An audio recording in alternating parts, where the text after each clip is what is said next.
Young India skill university మరి ఇట్లా చెప్తే కాదు కదా, ముందరనే దీనికి ప్లాన్ చేయాలంటే ఒక కుక్కను చంపే ముందు అది పిచ్చిదే అని చెప్పాలి. అందుకొరకే ముఖ్యమంత్రి గారు ఏమన్నారు, మొదటి నుంచి ముఖ్యమంత్రి గారు ఇంజనీరింగ్ మరియు టెక్నికల్ విద్య నామకే వాస్తే క్రిమినల్ వేస్ట్ ఆఫ్ టైం అని చెప్పింది ఈ ముఖ్యమంత్రి. అంటే ఇది కేవలం టైం వేస్ట్ వ్యవహారము, క్రిమినల్ వేస్ట్ ఆఫ్ టైం అంటే ఇంకా ఉల్టా చెప్పాలంటే క్రిమినల్ని తయారు చేసే విద్యలో అని చెప్తున్నాడు ఆయన ముఖ్యమంత్రి గారు. ఒక విద్యాశాఖ మంత్రి ఈ విధంగా మాట్లాడవచ్చా? Criminal waste of time. అయ్యా ముఖ్యమంత్రి గారు, మీరు 200 కోట్లతో కట్టిన బోధి ప్యాలెస్ ఏదైతే మర్రి చెన్నారెడ్డి హ్యూమన్ రిసోర్స్ డెవలప్మెంట్లో కట్టింది ఎవరు? ఇగో ఈ చిన్నారి బిడ్డలే, పాలిటెక్నిక్ విద్యార్థులే. మీరు నడుస్తున్న బుల్లెట్ ప్రూఫ్ కారు, మీ మినిస్టర్లకు డీజీపీ గారు చాలా గొప్పగా ఇచ్చిన బుల్లెట్ ప్రూఫ్ కార్లన్నీ కూడా ఇంజనీర్లు తయారు చేసినవే రేవంత్ రెడ్డి గారు.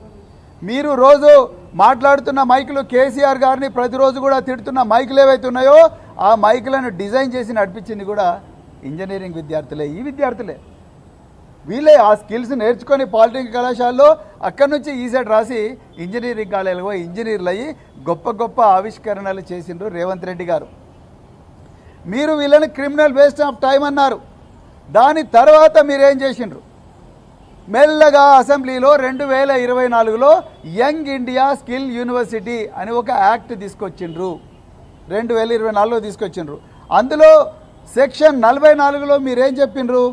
ఈ సిమిలర్ ఏవైతే టెక్నికల్ ఎడ్యుకేషన్లో ఏవైతే విద్యా సంస్థలు ఉన్నాయో, లేబర్ కానీ లేకపోతే ఎంప్లాయ్మెంట్ కానీ లేకపోతే టెక్నికల్ ఎడ్యుకేషన్ కానీ, ఇందులో ఉన్నవన్నీ కూడా జాగ్రత్తగా ప్లాన్ ప్రకారము మరి యంగ్ ఇండియా స్కిల్ యూనివర్సిటీకి తీసుకురావాలి అని చెప్పి దాంట్లో ఒక సెక్షన్ రాసిండ్రు.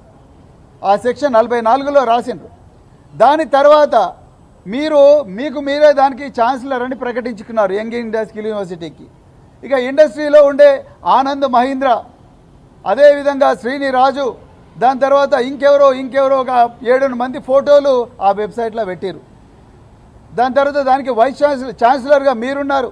వైస్ ఛాన్సలర్గా సుబ్బారావు అని ఒక ఇండియన్ ఎకనామిక్ సర్వీస్ నుంచి వచ్చిన అధికారిని దాంట్లో పెట్టి ఇంకా మేము ఇక్కడ నుంచి స్కిల్లింగ్ చేస్తామని 5 రోజుల కోర్సు ఉంటుంది, 2 వారాల కోర్సు ఉంటుంది, 3 నెలల కోర్సు ఉంటుంది, అదేవిధంగా 6 నెలల కోర్సు ఉంటుంది. అంటే ఈ కంపెనీలకు, హైదరాబాద్ చుట్టుపక్కల ఉండే కంపెనీలకు కానీ దేశంలో కానీ కంపెనీలకు కానీ ఎవరన్నా ఎంప్లాయీస్ కావాలంటే, లేబర్ కావాలంటే, స్కిల్డ్ లేబర్ కావాలంటే ఎవరైనా కూడా అక్కడికి పోయి స్కిల్లింగ్ చేసుకొని వాళ్ళు ఉద్యోగాలు తెచ్చుకోవచ్చు. అంటే ఇండైరెక్ట్గా చెప్పాలంటే కంపెనీలకు ట్రైనింగ్ చేసే పరిస్థితి లేదు. ఆ డబ్బులు ఎందుకు వేస్ట్ చేయడం? మనం స్కిల్ యూనివర్సిటీ నుంచే మన తరపున కంపెనీలు ఆ యూనివర్సిటీ ట్రైన్ చేస్తుంది కదా అని చెప్పి కంపెనీలకు సాయం చేయడం కోసం మీరు యంగ్ ఇండియా స్కిల్ యూనివర్సిటీ తీసుకొచ్చిండ్రు. నో ప్రాబ్లం, తీసుకురండి. మీరు పబ్లిక్ ప్రైవేట్ పార్ట్నర్షిప్ అన్నారు, తెచ్చుకోండి, నో ప్రాబ్లం. కానీ దాదాపు 70 సంవత్సరాల నుండి తెలంగాణ రాష్ట్రం మాత్రమే కాదు, మొత్తం దేశంలోనే 70 సంవత్సరాల నుండి స్వాతంత్రం రాకమునుపే ఈ పాలిటెక్నిక్ వ్యవస్థ అనేది ఈ దేశంలోకి వచ్చింది. 2వ ప్రపంచ యుద్ధం కాలం నాటి నుండే ఈ పాలిటెక్నిక్ అనేది ఈ దేశంలోకి వచ్చింది.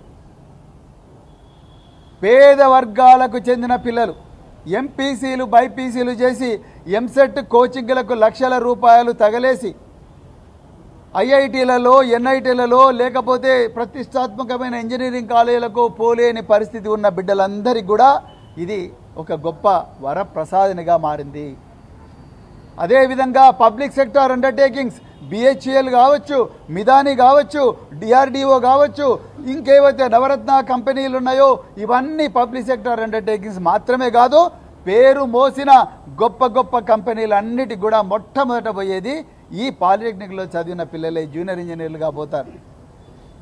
వాళ్ళందరినీ కాదని ఇప్పుడు వీళ్ళని లేబరర్లుగా తయారు చేసే పరిస్థితి మీరు ఇలా జీవో 97 ద్వారా తీసుకొచ్చిండ్రు రేవంత్ రెడ్డి గారు.